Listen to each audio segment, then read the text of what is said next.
नमस्कार, मैं हूं सुधीर चौधरी और ब्लैक एंड व्हाइट में आपका स्वागत है। एक राष्ट्र के रूप में भारत की रीढ़ क्या है? किसान और नौजवान। और आज का ब्लैक एंड व्हाइट इन दोनों पर ही केंद्रित होगा। आज हम उत्तर प्रदेश पुलिस के पेपर लीक मामले में एक बहुत बड़ा खुलासा आप सबके सामने करेंगे और यह बहुत ही गंभीर मुद्दा है जो हम उत्तर प्रदेश के और लाखों छात्रों के लिए कर रहे हैं। हम लगातार कई दिनों से उन 50 लाख छात्रों और उनके परिवारों के लिए आवाज उठा रहे हैं जिन्होंने यूपी पुलिस के 60,000 कांस्टेबल पदों के लिए परीक्षा दी थी। परीक्षा देने के बाद भी इन छात्रों के मन में एक गहरी आशंका है कि क्या उन्होंने एक ऐसी परीक्षा दी है जिसका क्वेश्चन पेपर पहले ही लीक हो चुका था। आज हम सबूतों के साथ इस पेपर लीक का पूरा सच आपको बताएंगे और आप अगर चाहें तो हमें #पेपर लीक का सच पर लिख सकते हैं, अपना रिस्पॉन्स हमें भेज सकते हैं। आपकी स्क्रीन पर आ रहा है। अगर आप भी इस खबर के साथ जुड़ना चाहते हैं, आपके पास भी कोई इनपुट है देने के लिए, आप भी हमें कुछ बताना चाहते हैं, तो आज हमने आपके लिए हैशटैग दिया है पेपर लीक का सच। और इसके बाद आपने फिल्मों की शूटिंग के दौरान अक्सर यह देखा होगा कि बड़े बड़े फिल्म स्टार्स के लिए वहां पर वैनिटी वैन्स मंगाई जाती हैं। अब ये वैनिटी वैन किसान आंदोलन तक भी पहुंच चुकी है। तो क्या यह आंदोलन भी फिल्मों की शूटिंग के स्टाइल में हो रहा है? इसलिए आज हम आपको अन्नदाता का वैनिटी वैन दिखाएंगे और आज विश्लेषण की शुरुआत भी हम इसी खबर से सबसे पहले कर रहे हैं।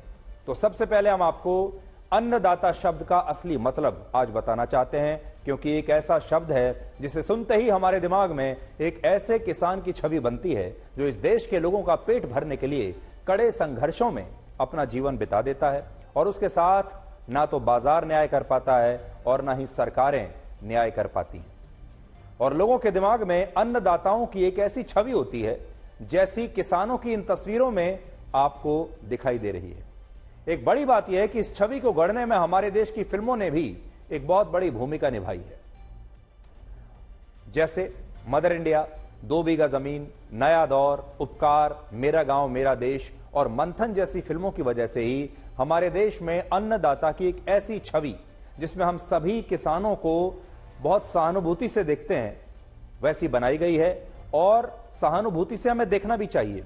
इसलिए आज हम इस बात से इनकार नहीं कर रहे कि अन्नदाता को जरूर सहानुभूति मिलनी चाहिए, पूरे देश का समर्थन मिलना चाहिए और ये अन्नदाता पूरे देश का पेट भरते हैं, इसलिए ये स्पेशल हैं, ये खास हैं। लेकिन अब जरा ये सोचिए कि अगर हम आपसे ये कहें कि एयर कंडीशनड वैनिटी वैन में टीवी देखते हुए आंदोलन करने वाला व्यक्ति किसान है या अन्नदाता है, तो शायद आपको इस बात पर यकीन नहीं होगा, क्योंकि आपके दिमाग में अन्नदाताओं की एक अलग छवि बनी हुई है। लेकिन सच्चाई यह है कि अभी पंजाब में जो किसान आंदोलन चल रहा है उसमें कुछ किसान अपनी वैनिटी वैन्स लेकर पहुंचे हैं और इनमें एक किसान फरीदकोट का है जिसका नाम है गुरबीर सिंह संधू। आज हम संधू साहब की इस शानदार वैनिटी वैन में आपको लेकर चलेंगे। इस किसान ने आंदोलन में शामिल होने के लिए 5 से 6 लाख रुपए खर्च करके यह खास वैनिटी वैन बनाई है, जिसमें अंदर एक बेडरूम है, किचन है, बाथरूम है, टीवी लगा हुआ है और एयर कंडीशनर भी लगा हुआ है, ताकि इस आंदोलन के दौरान इन किसानों को गर्मी से पसीना ना आए। और ये वही किसान हैं जिनकी अन्नदाता वाली छवि आपके दिमाग में बनी हुई है। लेकिन आज हमारा सवाल यह है कि क्या आप इस वैनिटी वैन वाले किसान को अन्नदाता कहेंगे, इसे अन्नदाता मानेंगे? कड़वा सच यह है कि कुछ लोग किसान नहीं हैं, बल्कि ये बड़े बड़े बिजनेसमैन हैं जो पैसा व्यापारी बनकर कमाते हैं और सहानुभूति अन्नदाता वाली लेना चाहते हैं। और इसकी वजह से हमारे देश के असली किसानों का नुकसान हो रहा है, क्योंकि हमारे देश में आज भी जो असली किसान हैं वो तो खेतों में दिन रात गर्मी में पसीना बहाकर अपना खून पसीना सब कुछ लगाकर काम में जुटे हुए हैं। और ये किसान कभी आपको सड़कों पर आंदोलन करते हुए भी दिखाई नहीं देंगे। लेकिन दूसरी तरफ आप इन तस्वीरों को देखिए और सोचिए कि जिस तरह से बड़े बड़े फिल्म स्टार्स शूटिंग के दौरान फिल्म के सेट पर वैनिटी वैन्स अपने साथ रखते हैं। वैनिटी वैन्स में वो आराम करते हैं, सोते हैं, खाते हैं, उनका मेकअप वहीं पर होता है। अब उसी तरह से ये किसान विरोध प्रदर्शन के दौरान आंदोलन के साइट पर अपनी वैनिटी वैन लेकर पहुंचे हैं। लेकिन आपको यह लगता है कि इस देश के अन्नदाता सड़कों पर संघर्ष कर रहे हैं और अपने हक की लड़ाई लड़ रहे हैं, लेकिन हक की लड़ाई का वैनिटी वैन वाला यह रूप आज आप सबकी आंखें खोल देगा। आप भी देखिए।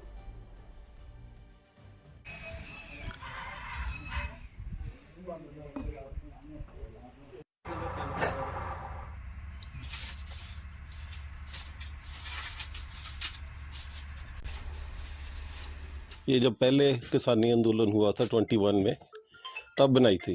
तब हम टिकरी बॉर्डर पर रहे थे। जब पहले गए थे तो ट्रॉली पे, सिंपल ट्रॉली पे गए थे, लेकिन उधर प्रॉब्लम्स वगैरह आई, बारिश में या ज़्यादा सर्दी, ज़्यादा गर्मी, मच्छर बहुत होते थे, तो फैसिलिटी चाहिए थी। तो ये सोच कर इसको बनाया था। और क्योंकि हम ग्रुप्स में जाते हैं उधर, तो ग्रुप में जाना होता था, इसलिए थोड़ी बड़ी बनाई ताकि इसमें ट्रैवल कर सकते हैं 10 से 12 और 7 आदमी सो सकते हैं इसमें।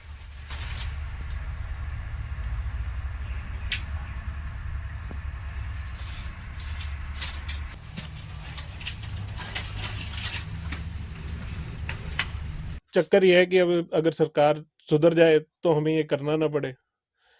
सरकार पिछली बार ही ना करती तो हमें बनानी ना पड़ती। और पूरी तैयारी है जाने के लिए? बिल्कुल जी, तैयारी है पूरी। बस 1-2 दिन में हम निकलेंगे यहाँ से।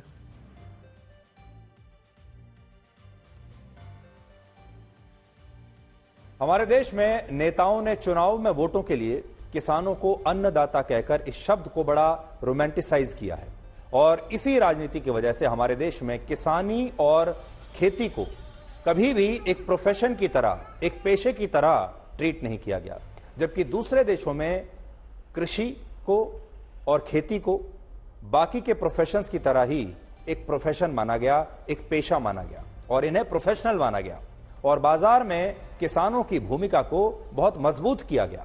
लेकिन हमारे देश में राजनीति की वजह से ऐसा हो नहीं पाया और नेताओं ने शायद ये सोचा होगा कि अगर किसानों की किसान वाली छवि, ये अन्नदाता वाली छवि बनी रहे तो उन्हें अन्नदाता वाले फैक्टर से चुनावों में वोट मिलते रहेंगे और आज भी यही होता है। जबकि हमारा मानना है कि दुनिया के बाकी देशों की तरह भारत में भी कृषि को एक प्रोफेशन माना जाना चाहिए और किसानों को अन्नदाता वाली छवि से बाहर निकालकर उन्हें मजबूत बनाना चाहिए। ऐसी स्थिति पैदा करनी चाहिए कि किसानों को ना तो एक दिन एमएसपी की आवश्यकता पड़े, ना ही सब्सिडी की आवश्यकता पड़े, ना ही लोन माफ करने की आवश्यकता पड़े। वो इतने सशक्त हो जाएं कि वो अपना लोन भी वापस कर सकें और उन्हें एमएसपी के इस बैसाखी की भी आवश्यकता ना पड़े। अब इस सवाल पर आते हैं कि क्या किसानों का यह आंदोलन अपने असली मकसद से भटक चुका है? और यह सवाल इसलिए पूछा जा रहा है क्योंकि किसानों का यह आंदोलन इसलिए शुरू हुआ था क्योंकि वो अपनी लगातार घटती आय को लेकर चिंतित थे और चाहते थे कि केंद्र सरकार उनकी फसलों के एमएसपी में वृद्धि करके एक नया कानून बनाए और एमएसपी की गारंटी दे, जिससे उनकी आमदनी में वृद्धि सुनिश्चित हो सके। इसमें किसी को कोई समस्या नहीं होनी चाहिए, ऐसा होना ही चाहिए। सरल शब्दों में कहें तो किसानों की समस्या थी उनकी आय में गिरावट आना और इस समस्या के लिए उन्होंने एमएसपी के कानून को समाधान मानकर यह आंदोलन शुरू किया और यह बात सरकार भी जानती थी और इसीलिए उसने किसानों की समस्या पर जोर देते हुए एक ऐसा प्रस्ताव तैयार किया जो किसानों की आय को बढ़ा सकता था और पंजाब में कृषि क्षेत्र की सूरत को हमेशा के लिए बदल भी सकता था। लेकिन किसानों ने इस प्रस्ताव को खारिज कर दिया, जिससे यह संदेश गया कि यह किसान आंदोलन अपनी मूल समस्या से शायद भटक गया है और इस बात को आज आप इन पॉइंट्स के जरिए समझ सकते हैं। असल में केंद्र सरकार ने किसानों को जो प्रस्ताव दिया उसके पीछे एक सोच थी, जिसके तहत सरकार चाहती थी कि पंजाब के किसान फसलों की विविधता को समझें और उन फसलों को ज्यादा उगाएं जिनका राज्य में अभी कोई बड़ा बाजार नहीं है। पंजाब में अभी 41 लाख हेक्टेयर की कृषि भूमि में से 85% कृषि भूमि पर धान और गेहूं उगाया जाता है। देखिए, ये दो फसलें उगाई जाती हैं 85% जमीन पर, धान और गेहूं, और ये वो फसलें हैं जिन्हें उगाने में पानी सबसे ज्यादा खर्च होता है। आपको जानकर हैरानी होगी कि सिर्फ 1 किलोग्राम धान उगाने के लिए 2500 लीटर पानी की आवश्यकता होती है और क्योंकि अभी पंजाब में धान और गेहूं की पैदावार 85% तक हो रही है, इसलिए इन फसलों पर पानी भी बहुत खर्च होता है और इसकी वजह से पंजाब में भूजल यानी ग्राउंड वाटर की स्थिति बहुत चिंताजनक स्तर तक पहुंच गई है और पानी को निकालने की भी अपनी एक कीमत होती है, जिसकी वजह से किसानों की जो कॉस्ट है और बढ़ जाती है, क्योंकि उसके जरिए फिर आपको सिंचाई करनी पड़ती है। अगर आप इस नक्शे को देखेंगे तो आपको पता चलेगा कि पंजाब की भूमि कैसे सूखती जा रही है और वहां भूजल का स्तर खतरनाक रूप से कम हो रहा है। और इस स्थिति का कारण यह है कि पंजाब के किसान धान और गेहूं के अलावा कोई दूसरी फसल उगाना ही नहीं चाहते और इन फसलों को उगाने में बहुत ज्यादा पानी लगता है। इसलिए पंजाब एक बहुत बड़ी समस्या में पहले ही फंस चुका है। और बड़ी बात यह है कि पंजाब के किसान धान और गेहूं क्यों उगाना चाहते हैं? क्योंकि इन पर उन्हें एमएसपी मिलता है। और यही बात देखते हुए केंद्र सरकार ने धान और गेहूं से अलग किसानों को ऐसी 5 फसलों पर एमएसपी की गारंटी देने का प्रस्ताव दिया जो उनकी आर्थिक स्थिति को हमेशा के लिए बदल सकती थी, उनकी आमदनी को बढ़ा सकती थी। और इन 5 फसलों में मसूर दाल, उड़द दाल और अरहर दाल थी, जिनका अभी पंजाब में सिर्फ 0.4% उत्पादन होता है, जबकि मक्के का उत्पादन 1.5% और कपास का उत्पादन सिर्फ 3.2% होता है। यानी ये ऐसी फसलें हैं जिनका पंजाब में अभी कोई उत्पादन है ही नहीं। और क्योंकि वहां अभी किसान इन फसलों को ना के बराबर उगाते हैं, ये जो कारण है, इसकी वजह से पंजाब के जो किसान हैं वो अपनी आय बढ़ा नहीं पा रहे। लेकिन सोचिए, अगर किसान सरकार के इस प्रस्ताव को मानकर इन फसलों की खेती करते तो उन्हें कितना फायदा होता। ये बात इसलिए कह रहे हैं क्योंकि आज भारत दालों के मामले में आत्मनिर्भर नहीं है और हमें ये जो दालें हैं ये दूसरे देशों से आयात करनी पड़ती हैं। इसलिए सोचिए, अगर पंजाब में जहां दालों की फसलें अभी ना के बराबर उगाई जा रही हैं, वहां अगर वहां के किसान दालों की बम्पर पैदावार करने लगे तो इससे पंजाब के किसानों को पैसे का जबरदस्त फायदा होता। और सबसे बड़ी बात यह है कि धान और गेहूं को उगाने से अभी पंजाब में कृषि भूमि की जो उत्पादकता कम हो गई है उसे भी बचाया जा सकता था। यह बात हम भी कह रहे हैं कि एमएसपी पर जोर देना तो ठीक है, लेकिन किसानों को अपनी उत्पादकता भी बढ़ानी पड़ेगी, क्योंकि पर हेक्टेयर जो उत्पादकता भारत के किसानों की है वो पूरी दुनिया में सबसे न्यूनतम उत्पादकताओं में से गिनी जाती है। तो हमें पर हेक्टेयर अपनी उत्पादकता को बढ़ाना पड़ेगा, जिस पर किसान ध्यान नहीं दे रहे। जो प्रस्ताव पंजाब के 17 लाख किसान परिवारों की जिंदगियों को हमेशा के लिए बदल सकता था, उस प्रस्ताव को कुछ मुट्ठी भर आंदोलनकारी किसानों ने खारिज कर दिया। जबकि हमारा मानना है कि अगर पंजाब के एक एक किसान तक इस प्रस्ताव की सभी जानकारियां ठीक से अगर पहुंच जाएं, तो वो इसे बिना किसी विरोध के खुशी खुशी स्वीकार कर लेंगे। और फिर देखिएगा, अगर उन्होंने इस प्रस्ताव को स्वीकार किया तो उनकी आमदनी कितनी जल्दी बढ़ती है। लेकिन दुख की बात यह है कि इस प्रस्ताव को आंदोलनकारी किसानों ने अपने आप ही खारिज कर दिया, पंजाब के असली किसानों तक पहुंच नहीं दिया। और कुछ किसान पंजाब के बाकी लाखों किसानों और देश के किसानों का भी भविष्य तय कर रहे हैं, ये मुट्ठी भर किसान। हालांकि सरकार ने कहा है कि वो किसानों से एमएसपी के मुद्दे पर अब भी खुलकर बातचीत करने के लिए तैयार है। पंजाब में किसान संगठनों के साथ किसानों के मसले पर कई दौर की बातचीत हुई है और अभी भी हम बातचीत के लिए किसान संगठनों से कहा है कि इसका समाधान बातचीत के माध्यम से हम निकालेंगे, क्योंकि किसी भी समस्या का समाधान बातचीत के माध्यम से ही निकलता है, वार्ता के माध्यम से ही निकलता है। और यह देश हम सबका है, हम सबको मिलकर के देश का समाधान निकालना चाहिए।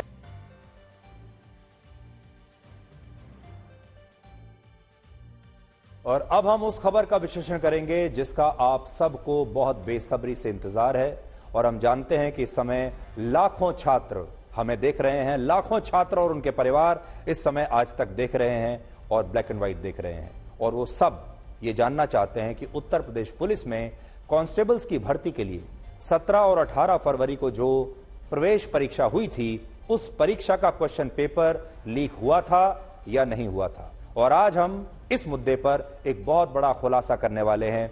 और अगर आप भी इस देश को और हमें इस मुद्दे पर कुछ भी बताना चाहते हैं तो आपके लिए हमने एक हैशटैग तैयार किया है जो आपकी स्क्रीन पर है, और वो हैशटैग है पेपर लीक का सच। इस हैशटैग को आप लगाइए और आप जो भी कहना चाहते हैं खुलकर आप सोशल मीडिया पर पोस्ट कर सकते हैं, या एक्स पर आप हमें पोस्ट करके बता सकते हैं, पूरे देश को बता सकते हैं। लेकिन उससे पहले हम आपको यह बताना चाहते हैं कि उत्तर प्रदेश पुलिस के रिक्रूटमेंट एंड प्रमोशन बोर्ड ने यह कहा है कि जिन छात्रों को ऐसा लगता है कि इस भर्ती परीक्षा का पेपर पहले ही लीक हो गया था, वो छात्र बोर्ड को इस ईमेल आईडी पर सबूतों के साथ अपनी शिकायत भेज सकते हैं, जानकारी भेज सकते हैं, फीडबैक भेज सकते हैं। और मैं चाहूंगा कि आप सबसे पहले इस ईमेल आईडी को नोट कर लीजिए जो आपकी स्क्रीन पर है, और बड़ी स्क्रीन पर मैं आपको दिखा देता हूं। देखिए, यूपी पुलिस पेपर लीक से जुड़ी कोई शिकायत अगर आपके पास है, अगर आपके पास कोई सबूत है जिसके जरिए आप ये साबित कर सकते हैं कि ये पेपर लीक हुआ है, तो आप इस ईमेल पर मेल करके अपनी जानकारी शेयर कर सकते हैं सरकार के साथ। और ये ईमेल आईडी आप नोट कर लीजिए, ये है board@uppb.gov.in। तो इसे आप नोट कर लीजिए। और एफआईआर की कॉपी भी मिल गई है जो 18 फरवरी को लखनऊ में राम बाबू नाम के एक पुलिस इंस्पेक्टर रैंक के अधिकारी ने दर्ज कराई थी।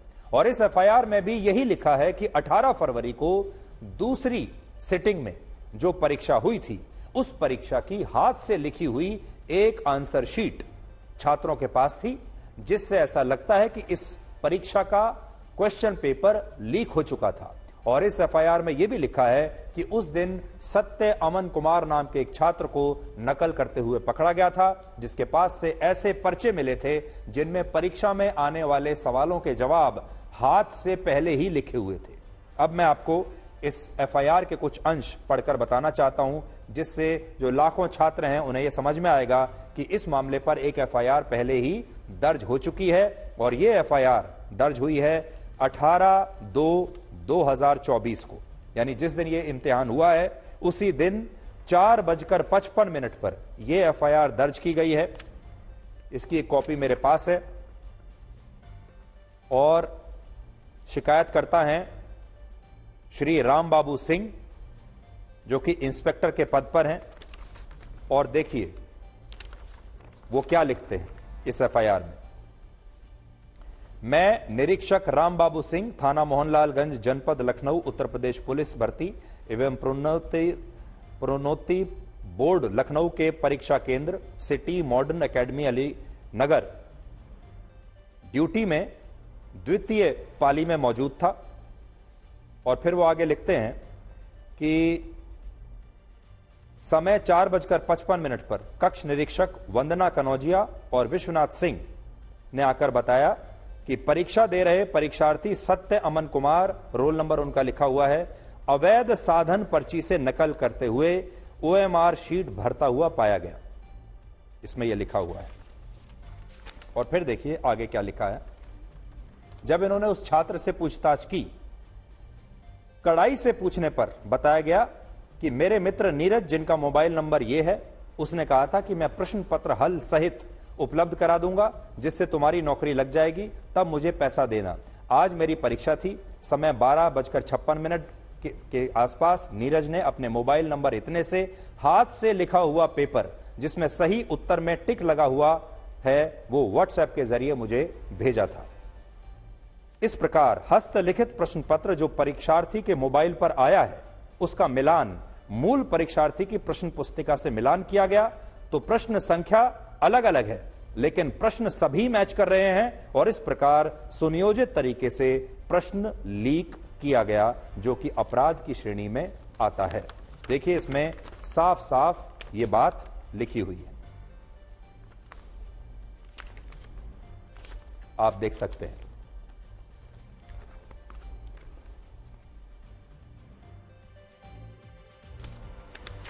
यह आपकी स्क्रीन पर भी है जो मैं आपको दिखा रहा हूं। शिकायतकर्ता का नाम है श्री राम बाबू सिंह।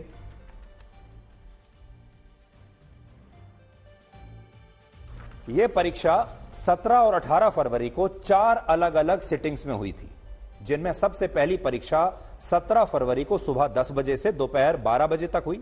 उसी दिन दूसरी परीक्षा जो है वो दोपहर 3 बजे से 5 बजे तक हुई। यानी परीक्षा की 2 सिटिंग हर रोज हुई। 17 तारीख को 2 परीक्षाएं हुई और 18 तारीख को 2 परीक्षाएं हुई। तो पहले तो आप ये समझ लीजिए कि परीक्षा की 4 सिटिंग हुई हैं, यानी ये परीक्षा 4 बैच में हुई है।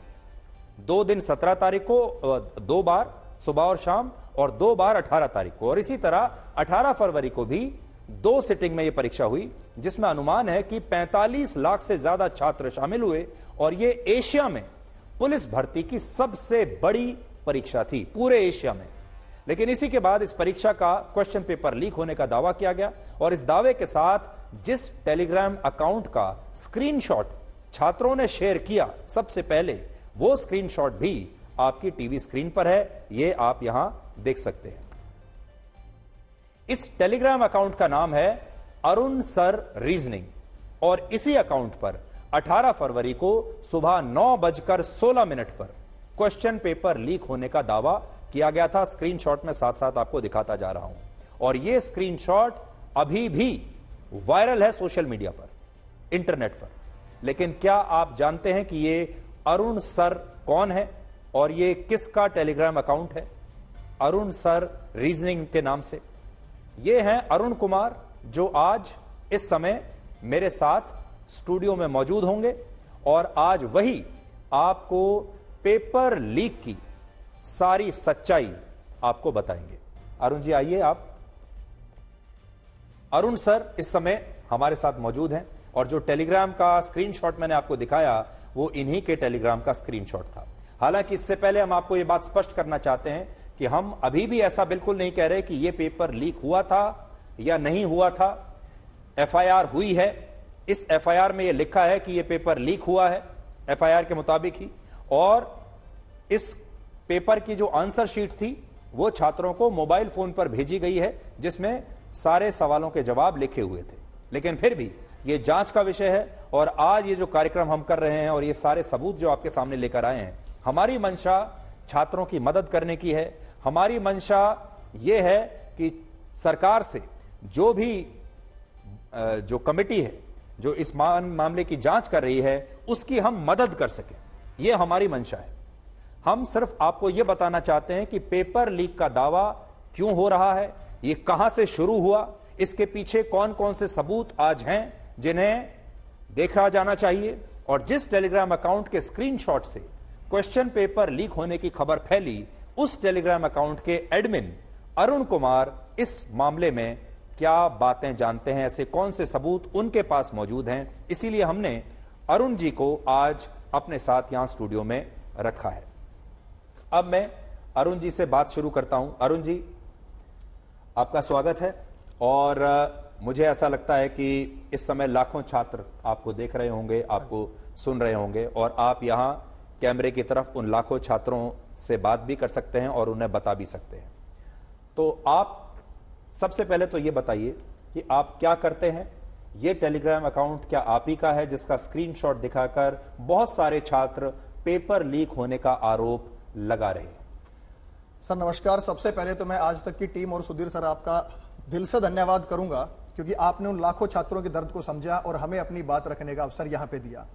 मैं पेशे से एक टीचर हूं और यूट्यूब पर मैं रीजनिंग पढ़ाता हूं, और ये जो टेलीग्राम चैनल है ये मेरा ही है, और मैं इसको तथ्य वाइज या सिस्टम सीक्वेंस वाइज समझाऊंगा कि किस प्रकार मेरे पास पेपर आया और मैंने कैसे कब इसको पोस्ट किया है। जी, हम आपको बड़ी स्क्रीन पर लेकर चलते हैं, और वहां आप हमारे दर्शकों को भी अच्छी तरह से बता सकते हैं कि आप यहां आ सकते हैं, मैं यहां रहता हूं, और इस बड़ी स्क्रीन पर हम आपको बताने की कोशिश करेंगे कि यह पेपर लीक कैसे हुआ। सबसे पहले देखिए, यह फरवरी 18 का टेलीग्राम अकाउंट है जिस पर लिखा है अरुण सर रीजनिंग। इसमें लिखा है ये जो पेपर बताया जा रहा है UP police constable morning shift का है, जो एग्जाम अभी परीक्षा केंद्रों पर चल रहा है। ये मुझे किसी छात्र ने भेजा है, मैं इस बात की पुष्टि नहीं करता कि ये वही पेपर है जो अभी परीक्षा केंद्रों पर चल रहा है। ये आपने पोस्ट किया है 18 फरवरी को। सर इसके 9:16 पर।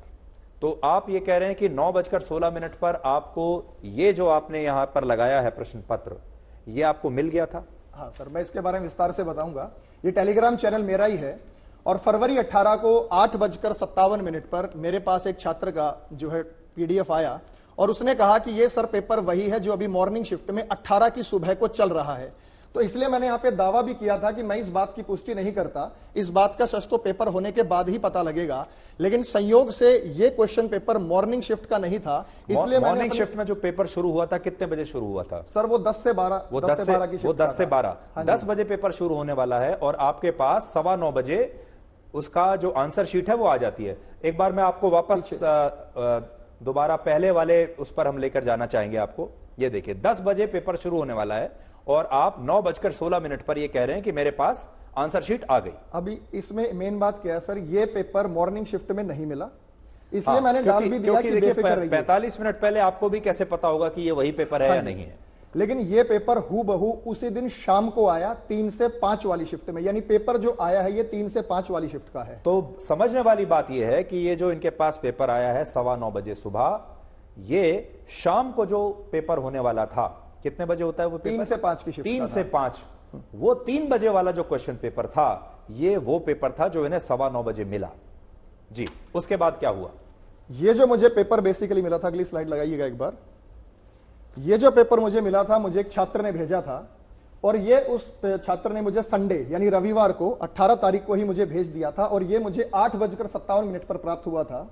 और बच्चे ने मुझे कहा था कि सर ये उस मॉर्निंग शिफ्ट का पेपर है, लेकिन जब इसे मैच किया गया तो ये उसी दिन की शाम वाली शिफ्ट को मिला। मॉर्निंग शिफ्ट का नहीं था। हाँ। लेकिन शाम वाली शिफ्ट में जो परीक्षा हुई है वो हूबहू उसका क्वेश्चन पेपर था, हूबहू मिल रहा है। जी, अब हम अगली स्लाइड पर जाते हैं और मैं ये भी चाहूंगा कि हम वो क्वेश्चन पेपर क्या था, वो आंसर शीट कैसे लिखी हुई थी, वो भी हम आपको आगे बता सकें, वो भी हम आपको आगे दिखा सके। देखिए, ये देखिए उसी पेज की एक और कॉपी जो कि दूसरी हैंड राइटिंग में लिखी हुई थी, वही कॉपी हमें एक और जगह प्राप्त हुई 3:31 पर। यानी ये पेपर भी सेम था और ये भी सेम था, लेकिन इसमें हैंड राइटिंग दूसरी थी, तो इसका मतलब है कि कहीं और से लीक हुआ है। इसका मतलब जो आंसर शीट है, हाँ जी, वो कई जगहों से लीक हो रही हैं, कई जगहों और कई लोगों ने अलग अलग हैंड राइटिंग में उसकी जवाब जो है वो लिखकर आगे लीक किए हैं।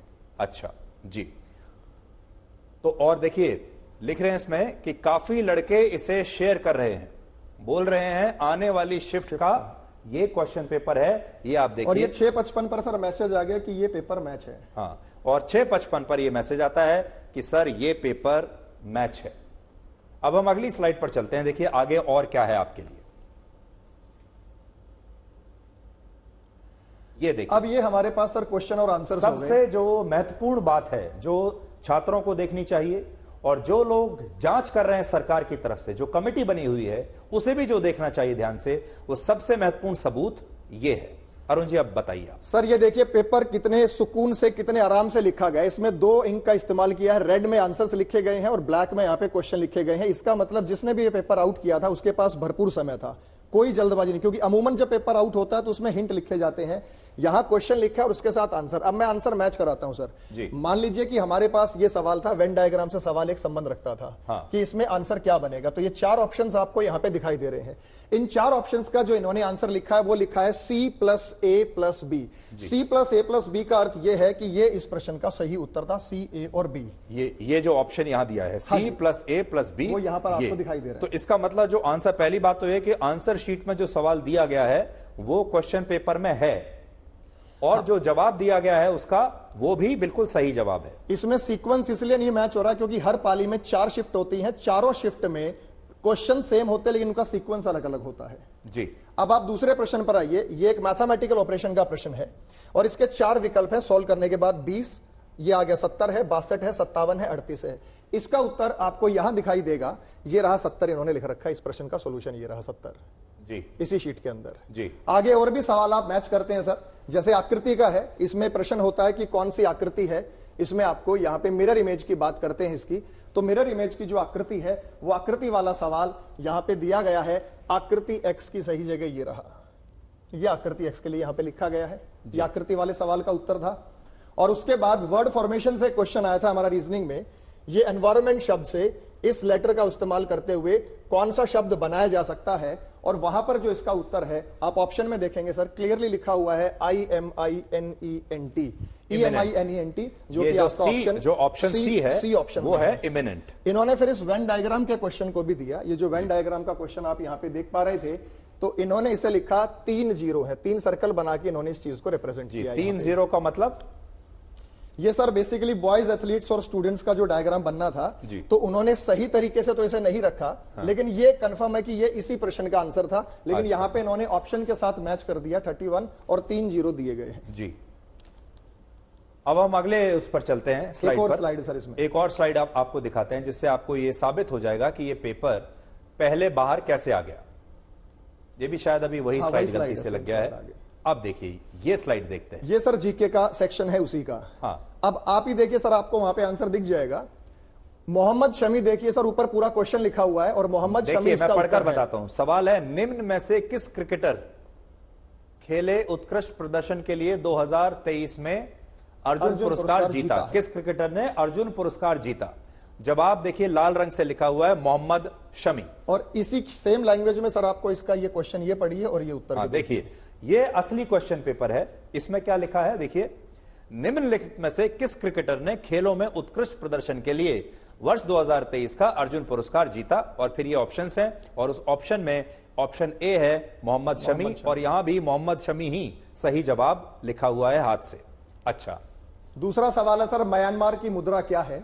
और उसका आंसर काट के इन्होंने कयात लिखा है। अब आप देखेंगे सबसे ऊपर आपका ध्यान जाएगा, कयात निम्नलिखित में से किस देश की आधिकारिक मुद्रा है? पहला ही सवाल है, और उसमें ऑप्शन सी है म्यांमार। तो ये इसकी पुष्टि सेम यहां पे हुई है। निम्न में से कौन सा भारत का सर्वोच्चम सैन्य पुरस्कार है? और यहां लिखा है परमवीर चक्र। तो सर आप इस उत्तर को देख, क्वेश्चन नंबर 21 पर आपका ध्यान जाएगा। ये रहा, निम्नलिखित में से कौन सा भारत का सर्वोच्च सैन्य पुरस्कार है? और ऑप्शन ए है परमवीर चक्र। ये भी यहां पर लिखा हुआ है। अच्छा, आगे आया है सर मोबाइल एप्लीकेशन, और यहाँ पे विदेश मंत्रालय है, तो इसी से रिलेटेड हमें यहाँ पे ऑप्शन यहाँ पे जरूर नजर आएगा। एक मोबाइल एप्लीकेशन ये रहा सर, ताकि बच्चे को वो ऑप्शन पढ़ के ही ध्यान आ जाए। मोबाइल एप्लीकेशन पासपोर्ट सेवा, एम पासपोर्ट सेवा भारत के निम्नलिखित में से किस मंत्रालय द्वारा लॉन्च की गई? इन्होंने इसका उत्तर दिया है विदेश मंत्रालय, और यहां पर ऑप्शन है ऑप्शन बी, विदेश मंत्रालय। ये देखिए यहां लिखा हुआ है। अच्छा, चंद्रयान 3 के रोवर का क्या नाम है? और यहाँ पे लिखा हुआ है प्रज्ञान। आप जब इस उत्तर को ढूंढेंगे सर, सबसे ऊपर क्वेश्चन नंबर 19 आपको दिखाई देगा। क्वेश्चन नंबर 19 सबसे ऊपर अगर आप देखें, चंद्रयान 3 के रोवर का नाम क्या है?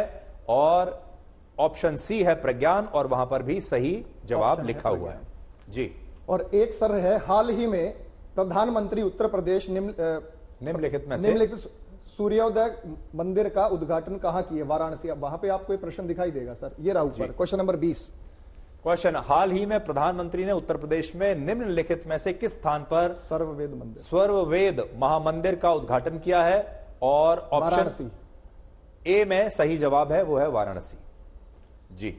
तो ऐसे अगर हम चाहें, समय का अभाव है, हम पूरे 147 प्रश्न इसमें से मैच करा सकते हैं। इन्हें 150 तो आप ये कह रहे हैं कि 150 प्रश्न का ये क्वेश्चन पेपर था। 150 में से 147 जो प्रश्न थे वो बिल्कुल ठीक मैच कर रहे थे, बिल्कुल ठीक, और उनके जवाब बिल्कुल सही थे। हाँ जी जी। अगली स्लाइड पर चलेंगे सर। अब अगली स्लाइड आपको दिखाते हैं, देखिए। उस बात की पुष्टि मैं कर रहा हूं कि वो मेरे पास वो पेपर आया था और वो हूबहू मैच कर रहा था, लेकिन 17 की पाली में जो एग्जाम हुआ था इवनिंग शिफ्ट का, इसका मुझे बच्चों ने स्क्रीनशॉट भेजा कि सर ये 17 वाला भी आउट था। अब आप सर यहां पे ध्यान से देखेंगे तो ये 1:42 पर ये पेपर आउट हो गया है। ये 17 तारीख की आप बात कर रहे हैं? हाँ जी, 17 फरवरी को। ऊपर देखेंगे शनिवार लिखा हुआ है। 17 फरवरी शनिवार को जो पेपर 3 बजे 3 से 5 होना था, वो 1:42 पर आपके पास आ जाता है यहां। हाँ जी, और ये किसी छात्र ने भेजा? ये किसी छात्र ने मुझे स्क्रीनशॉट भेजा कि सर हमारे पास ये आया है। अच्छा। तो इस दावे की पुष्टि तो मैं नहीं करता, लेकिन चूंकि पिछला मुझे प्राप्त हुआ तो मैंने आपको वो हूबहू यहाँ पे दिखा दिया है जी। इसका मतलब ये है कि इवनिंग शिफ्ट में दोनों ही पेपर आउट थे।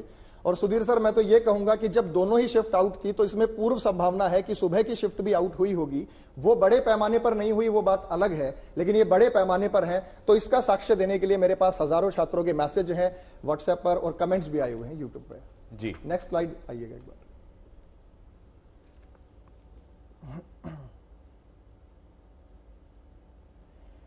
इसमें सर एक और जो गड़बड़ी देखने को मिली, बहुत सारे बच्चों ने मुझे मैसेज किया था कि सर हमारे पेपर पर सील गायब थी।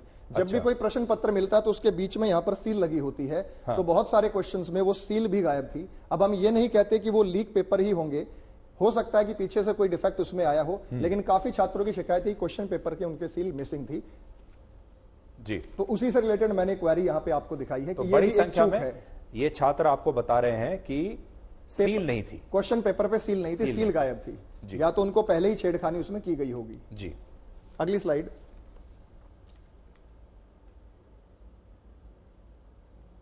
अब आपको एक और स्लाइड हम दिखा रहे हैं, ये देखिए। ये सर टेलीग्राम पे बहुत सारे दलाल और कुछ ऐसे ग्रुप्स एक्टिव थे जिन्होंने बच्चों को बहला फुसलाकर मनमाने तरीके से पेमेंट ली है। अब आप यहां पे देखिए, इन्होंने दे दिया यूपी पुलिस क्वेश्चन आउट और ये सेकंड शिफ्ट दे दिया। 100 रुपए क्वेश्चन फेक हुई, नो गारंटी। 500 रुपए क्वेश्चन फेक हुई तो रिफंड की गारंटी जी। मतलब ये इतना कह रहे हैं कि इसमें रिफंड भी हम आपको देंगे। और ये स्कैनर जारी किया गया था पेटीएम का, ये भी जांच का विषय है कि ये किसका स्कैनर था, क्योंकि ये स्क्रीनशॉट भी मुझे बच्चे ने भेजे हैं। इस पेपर को बहुत बड़े पैमाने पर लीक होने का सबसे बड़ा कारण यह है कि जब एक छात्र के पास पेपर आ गया, उसने अपने पैसे को कवर करने के लिए शायद दूसरे को दिया होगा, उसने तीसरे को दिया होगा, और लास्ट में हाल ये हुआ कि ये पेपर 500 रुपए के माध्यम से बिक रहा है। आप सोचिए कि आखिर में स्थिति ऐसी आ गई कि 500 रुपए में प्रश्न पत्र, ये 500 रुपए में पूरा पेपर दे रहे हैं या 500 रुपए में एक सवाल? में पूरा प्रश्न दे रहे हैं, 500 रुपए में पूरा क्वेश्चन पेपर। रिफंड की गारंटी, 100 रुपए में रिफंड की नो गारंटी। मतलब लास्ट में सोचा कि जितना चाहे उससे हम वसूल लें, लास्ट में ये था। तो हमने बारकोड आपको पूरा दिखाया है। तो उत्तर प्रदेश पुलिस को जांच करते समय यह भी देखना चाहिए कि ये कौन से लोग थे जो लगातार सक्रिय थे सोशल मीडिया पर, जो पेटीएम का यहां पर स्कैनर भी दिया है, स्कैनर वो दे रहे हैं और कह रहे हैं कि आप इस यहां पर हमें पैसा जमा करवा दीजिए और हम आपको क्वेश्चन पेपर, अभी सॉल्व किया हुआ क्वेश्चन पेपर आपको अभी हम भेज देंगे। और ये देखिए, ये तमाम चीजें, ये लिखा भी है सर, ये मैच हो गया सेकंड शिफ्ट का, ये मैच हो गया है सेकंड शिफ्ट का। अच्छा, तो ये सारे जो ग्रुप्स हैं ये सब एक्टिव हैं और बता रहे हैं कि क्वेश्चन पेपर मैच हो रहा है, जो लोग इसे या तो बेच रहे थे। अब हम ये मानकर चलते हैं अरुण जी कि मान लीजिए अगर ये क्वेश्चन पेपर बिक रहे हैं, जी हाँ, हम ये कह नहीं सकते कि ये बिक रहे हैं या नहीं बिक रहे हैं, ये स्पष्टीकरण पहले है, हमें नहीं पता बिके हैं या नहीं बिके हैं। लेकिन मैं आपसे ये कहता हूं कि मान लीजिए अगर ये क्वेश्चन पेपर बिक रहा है तो क्या भाव बिकता है? मान लीजिए 4 लाख रुपए से लेकर 10 लाख रुपए तक कुछ भी एक क्वेश्चन पेपर का लिया जा सकता है। बिल्कुल, मार्केट में जो रेट है, जो बच्चे क्लेम करते हैं कि सर हमारे पड़ोस में किसी व्यक्ति ने 8 लाख दिए हैं, ये बच्चों के दावे हैं, हम यहाँ पे उनको जस्ट उनका प्रतिनिधित्व करते हैं। कोई कह रहा सर मैंने 5 लाख में, मेरे किसी स्टूडेंट के पास ऑलरेडी ये पेपर आ गया है, ये पेपर के पहले की ही खबर थी। आपकी ही बात करते हैं कि चलिए 4 लाख मान लेते हैं और 60,400 की ये भर्ती थी जी। तो अगर मान ले कि 1000 बच्चों से भी ये लिया गया होगा तो ये बात यानी अगर हम देखें कि 50 लाख बच्चों ने ये इम्तिहान दिया है, उन 50 लाख में से अगर 1000 बच्चों ने भी 4 लाख रुपए में अगर ये खरीद लिया तो ये सीधे कितना पैसा हो गया? 400 करोड़ हो गया। 400 करोड़ रुपया ये हो गया। तो इसके पीछे कोई बड़ा माफिया भी एक्टिव होगा, इस बात की जांच सरकार को तुरंत करानी चाहिए जी। देखिए सर, पेपर लीक हुआ या नहीं हुआ ये निर्णय देने वाले हम तो यहाँ कौन है, लेकिन ये बात सरकार को जांच करनी है, जांच एजेंसियों को ही जांच करनी है। चूंकि हमसे यूपी भर्ती बोर्ड ने आज 11 बजे एक विज्ञप्ति जारी की थी जिसकी चर्चा आपने की। उन्होंने कहा था कि आप अपने साक्ष्य रखिए, हम अपने साक्ष्य वहां देने के बाद आपके इस मंच पर आए हैं, ये सेम साक्ष्य हम भर्ती बोर्ड को भी भेज चुके हैं जांच के लिए, ताकि वो भी अपना कोई निर्णय दे जी। और बच्चों को बहुत उम्मीदें हैं क्योंकि उन्होंने सालों से इस परीक्षा की वेट की। 5 साल बाद ये परीक्षा जो है जाके इस बार हुई थी। सबसे ज्यादा अभ्यर्थियों के शामिल होने का कारण भी यही था कि बीच में 5 साल में यूपी पुलिस की कोई भर्ती आई नहीं। इस पर हम आएंगे, एक बार आपको हम दोबारा से स्क्रीन पर वो क्वेश्चन पेपर दिखाना चाहेंगे और वो आंसर शीट दिखाना चाहेंगे जो हमें आपको बीच में हम दिखा रहे थे, ताकि वो आंसर शीट यहां पर लगी रहे, आपको उस बात का अंदाजा हो जाएगा। तो अब मैं धीरे धीरे आता हूं। अच्छा देखिए, हमारी टीम ने इसे स्कैन भी किया है। जब हम आपको ये शो दिखा रहे हैं तो हमारी टीम ने इसे स्कैन किया और ये नाम आया है अविनाश कुमार रंजन, ये नाम आया है। तो ये वैसे तो काम पुलिस को करना चाहिए था या इन्वेस्टिगेटर्स को करना चाहिए था, उनके लिए हम ही ने ये काम भी कर दिया। तो उस समय जो कोड दिया हुआ था पेटीएम का, उस पर जब हमने स्कैन किया तो ये नाम आया है। और एक बार वापस आपको उस कोड पर लेकर जाते हैं। ये अविनाश कुमार जो हैं, ये क्या कह रहे थे? नहीं, ये वाला नहीं, आप जो कोड वाला था देखिए, ये है। इस कोड पर हमने किया और ये कोड पर जब हमने स्कैन किया है तो ये नाम आ गया है। पेमेंट स्क्रीनशॉट वाले को पहले रिप्लाई मिलेगा, अब बहुत मैसेज आ रहे हैं जी, यानी जो पेमेंट करके स्क्रीनशॉट भेज देगा उनको। तो देखिए लगातार ये सब आ रहा था। अब हम वापस आते हैं जहां हाथ से लिखी हुई आंसर शीट आपको देखने को मिलेगी लाल रंग से, जिसमें जवाब लिखे हुए हैं। जो दूसरे नंबर की स्लाइड है, ये वाली नहीं, जो दूसरे नंबर की स्लाइड है वो आप लगाइए, जहां पर क्वेश्चन पेपर बीच में आपको दिखाई देगा और आंसर शीट भी आपको दिखाई देगी। देखिए, अब मैं आपसे ये जानना चाहता हूं अरुण जी कि ये जो हाथ से लिखा हुआ आंसर शीट है, ये ऐसा लगता है बड़े इत्मीनान से किसी ने लिखा, ये जल्दबाजी में नहीं लिखा, क्योंकि हैंडराइटिंग बड़ी साफ है, बहुत अच्छी तरीके से समझ में आए लोगों को, उस हिसाब से इसको बनाया गया है। मैं आपसे दो बातें जानना चाहता हूं। इसका मतलब यह है कि ये बड़ी तसल्ली से किसी ने लिखा है। हाँ जी। मतलब हम ये मान लें कि ये काफी पहले ही लीक हो गया होगा, उसके पास कई घंटे का समय होगा ये सब लिखने का। जब ये पेपर ही इवनिंग शिफ्ट में था और हमारे पास ये 8:57 पर आ गया है, यानी मार्केट में ही इतनी पहले आ गया है। और ये जरूरी नहीं कि मेरे पास ही आया होगा, इससे पहले भी ये बहुत लोगों के पास होगा। ये किसी छात्र के पास आया तो छात्र ने मुझे भेज दिया, तो ये संभावना डेफिनेट है कि ये 1 रात या 2 रात पहले ही आउट हुआ है। क्योंकि अमूमन जब प्रश्न पत्र छपते हैं तो प्रश्न पत्र छपने के बाद या तो ट्रेजरी में या बैंक में ही जाते हैं, और एग्जामिनेशन सेंटर अगर दूर होता है तो शायद 1 रात पहले भेज देते हैं या कुछ घंटे पहले भेज देते हैं। तो हम ये मान सकते हैं कि पेपर या तो वहां से आउट हुआ है जहां पेपर छपता होगा, या फिर बहुत सारे सेंटर्स हमारे पास थे, क्योंकि इतनी बड़ी भीड़ को आयोजित करने के लिए, परीक्षा आयोजित करने के लिए काफी सेंटरों की आवश्यकता पड़ी, जिसमें पब्लिक और प्राइवेट संस्थान भी थी, सरकारी संस्थान भी थी। तो कहीं ना कहीं से प्रबल संभावना है कि वो चीजें आई होंगी। अब जितनी आसानी से लिखा है, क्योंकि हम तो यहाँ कुछ ही दिखा पाए, पूरा का पूरा पेपर आप देखेंगे तो मेरे टेलीग्राम पर भी मौजूद है और लोगों ने उसको देखा भी और वेरीफाई भी किया है। उसके बाद ही स्टूडेंट जो है सबसे ज्यादा आक्रोशित है। और हम इस चीज को यहाँ ये समक्ष तथ्य देने के लिए मेन मकसद यही था कि इसकी न्यायिक जांच हो और जांच से इस भर्ती को जल्द से जल्द रद्द किया जाए। क्योंकि दूसरा मेरा सवाल यह है कि ये हाथ से क्यों लिखा गया है? इसका एक कारण यह भी हो सकता है, क्योंकि देखिए हाथ से लिखना ज्यादा मुश्किल होता है, फोटो खींच लेगा तो वो और भी आसान है। लेकिन जहां तक मेरा मानना है कि अगर कोई फोटो खींच के उसे सर्कुलेट करता तो वो एक पुख्ता प्रमाण हो जाता है कि वो एग्जामिनेशन से, उस पेपर से हूबहू मैच कर रहा है। तो कहीं ना कहीं इस चीज को हाथ से लिखा गया है, इसी उस बात से ध्यान भटकाने के लिए। जी, अब इसका सॉल्यूशन क्या है, हम आपको वो बताने की कोशिश करते हैं। और सॉल्यूशन में हम 2-4 सुझाव देना चाहते हैं।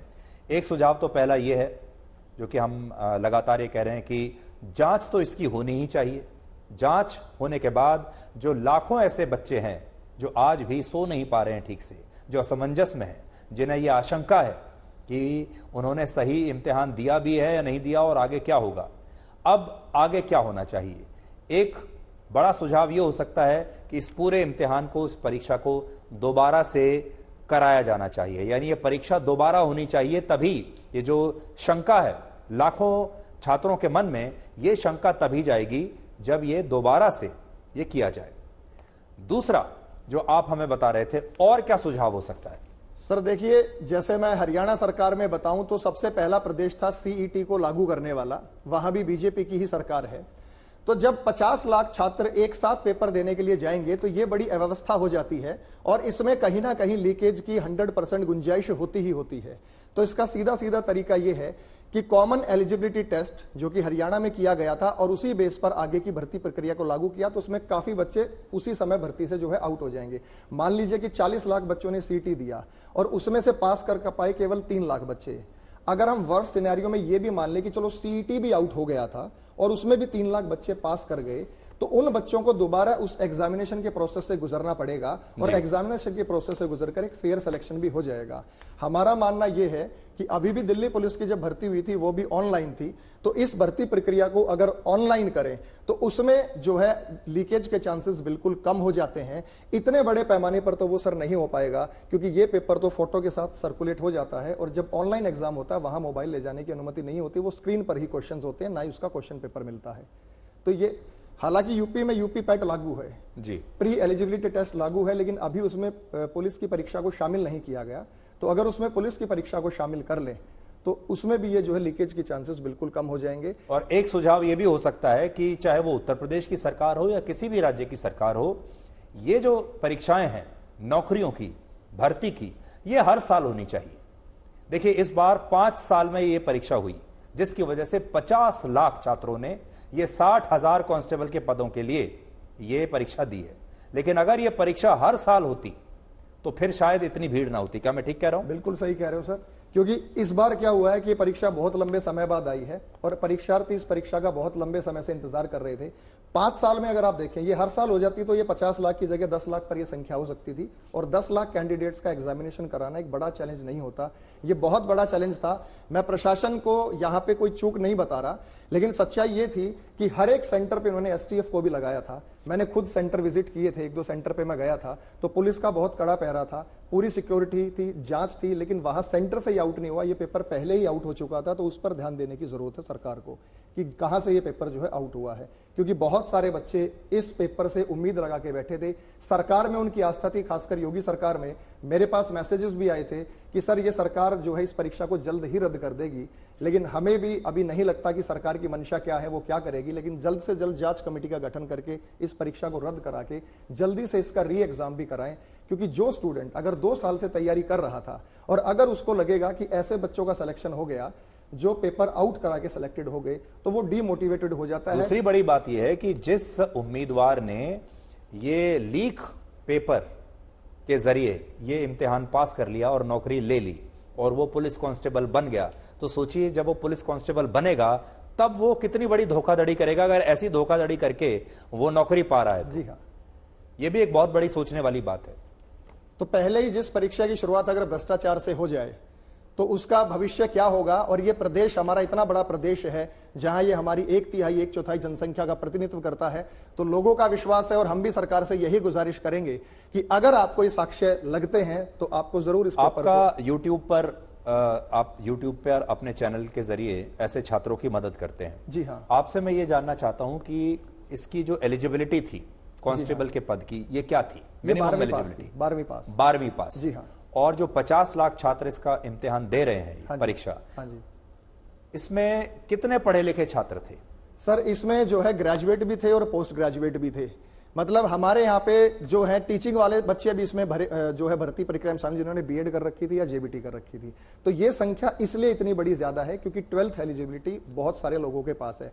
मान लीजिए पर इसमें बड़ी बात यह है कि किसी ने एमएससी किया हुआ है, एमकॉम किया हुआ, मास्टर्स किया हुआ है, वो भी आज कांस्टेबल बनने के लिए तैयार है। जिन्होंने डिग्री कर रखी है वो भी तैयार है। बहुत सारे छात्र हैं, कमेंट भी कर रहे होंगे, उनके पास डिग्री भी होगी इंजीनियरिंग की, वो भी इस परीक्षा में अपीयर हुए थे। तो क्या इंजीनियर, क्या एमबीए, क्या एमकॉम, क्या एमएससी, सारे लोग जो हैं यूपी पुलिस में कांस्टेबल बनने के लिए तैयार है। लेकिन अगर योग्य लोगों का सिलेक्शन हो जाए तो पुलिस फोर्स का रुतबा ही कुछ और होगा। अगर कोई इंजीनियरिंग किया हुआ बच्चा यहाँ पे अपने मेहनत से सिलेक्शन होता है तो वो जरूर सही दिशा निर्देश देगा।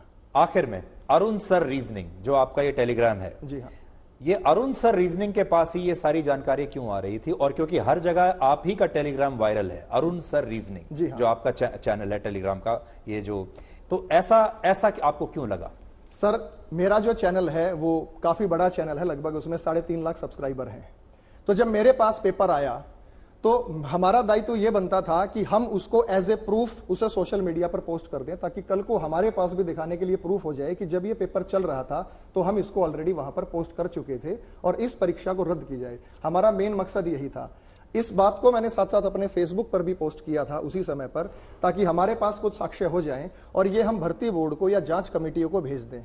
तो मेरा मकसद डालने का यही था कि जो ज्यादातर छात्र हैं जो तैयारी कर रहे हैं, क्योंकि मेरे अलावा बहुत सारे टेलीग्राम चैनल पर भी ये घूम रहा था। अब टेलीग्राम में एक फीचर क्या होता है कि आप उसको कभी भी डिलीट कर सकते हो और वो रिकवर भी नहीं होता, लेकिन मैंने इस प्रूफ को यूं का यूं रखा है, सब कुछ रखा है। सब कुछ तो रखा हम है। ये चाहेंगे कि उत्तर प्रदेश की सरकार हो, पुलिस हो या जो भी जांच कमेटी हो, वो इन सारे साक्ष्यों को अपने सामने रखे और जब वो इसका इन्वेस्टिगेशन करेंगे तो उन्हें ये सारे सबूत काम में आएंगे।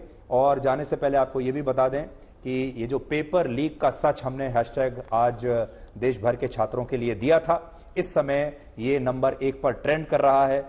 इसका मतलब यह है कि देश के जो छात्र हैं, कम से कम ये 50 लाख छात्र और भी लाखों छात्र और उनके परिवार भी इस समय हमें देख रहे हैं और हमारी जो कोशिश है इन छात्रों की मदद करने की, इनके परिवारों को मदद करने की, और सबसे बड़ी बात यह है इस मुद्दे को देश के सामने, राष्ट्र के सामने लाकर हाईलाइट करने की, वो जो हमारी कोशिश है उसमें हमारे जो युवा साथी हैं, हमारे जो युवा दर्शक हैं, वो भी हमारा बहुत साथ दे रहे हैं। अरुण जी, आपका बहुत बहुत शुक्रिया इस पूरी जानकारी के लिए। Thank you so much. Sir एक बात और जी, चाहूंगा जी। कि आप अपने माध्यम से भी सरकार को कहें कि बच्चे बहुत आस लगाए बैठे हैं, जल्द ही इस पर कोई डिसीजन ले और री एग्जाम का फैसला या कम से कम इस पेपर को रद्द करने का फैसला जल्द से जल्द दे, ताकि कोई अनहोनी घटना ना हो, क्योंकि बहुत सारे बच्चे डिप्रेशन में हैं, टेंशन में हैं। तो हमें उनके भी मैसेजेस आते हैं कि सर अब हम घर वालों को क्या मुंह दिखाएंगे, हम 2 साल से पीजी में रह के तैयारी कर रहे हैं, बड़ी मुश्किल से हमने फीस का जुगाड़ किया था और अब हम यहाँ पे तैयारी कर रहे हैं, लेकिन पेपर आउट हो गया। अरुण जी, आपकी बात जरूर सब लोग सुन रहे होंगे, सरकार भी सुन रही होगी। तो आज के लिए ब्लैक एंड व्हाइट में इतना ही। अब आपसे हमारी अगली मुलाकात होगी कल रात 9 बजे। तब तक आप खुश रहिए, सुरक्षित रहिए, स्वस्थ रहिए। और जिंदगी की परीक्षा इसलिए भी कठिन है क्योंकि इसके सभी प्रश्न अनिवार्य होते हैं और इसका क्वेश्चन पेपर कभी लीक भी नहीं होता। नमस्कार।